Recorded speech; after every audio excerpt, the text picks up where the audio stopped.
Biashara katika soko la Daraja Mbili lililo kwenye kaunti ya Kisii ambalo ni mojawapo ya masoko makuu nchini wamekumbwa na changamoto ya ukosefu wa bidhaa tangu uchaguzi kuanza na kukamilika katika taifa jirani la Tanzania.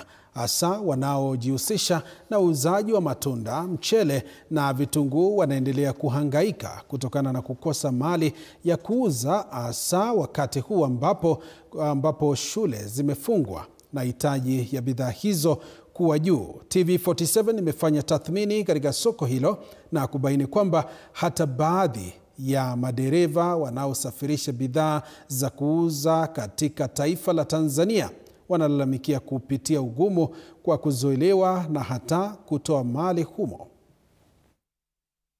Tunategemea sana biashara kutoka huko. Tumeafektiwa sana juu wakati walifanya uchaguzi, wengine wetu wale tulikuwa tumetuma magari kule.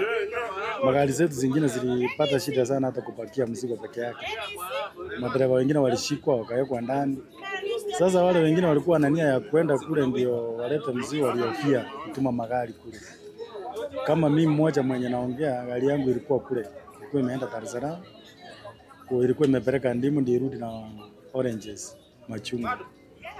Sasa dereva alishikwa akawekwa ndani na madereva wengine wakawekwa ndani. Sasa wakati hii mambo vile ilitokea hivyo, ilibidi tuelekeze mmoja ambaye ni Uganda kuchukua matunda huko.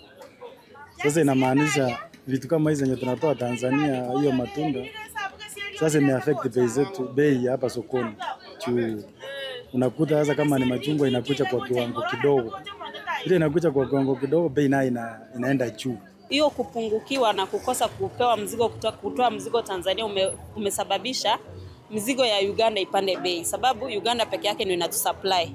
Tunasupplywa normally tunatoanga machungwa Uganda na Tanzania. Hiyo ndio supply kubwa kabisa, na Kenya tunakuanga na supply ya miezi miwili tu kwa mwaka. Sasa wale wakifanya kupigana hivyo na maandamano hayo yanasababisha hata bei ya machungwa inapanda, hata uhusiano, yani hata hakuna biashara inaendelea kwa sababu uchumi sasa inadhoofika kwa sababu watu hawaendei mzigo. Hatupati vitunguu tulikuwa tunatoa pale, machungwa tulikuwa tunatoa. In fact malisho yetu mengi ya soko tunatoanga Tanzania, na wakiendelea hivyo sasa tutakosa chakula. Uchumi itadhoofika vibaya sana. Tunaishi kama familia moja. Kenya, Tanzania, Uganda wote ni East Africa.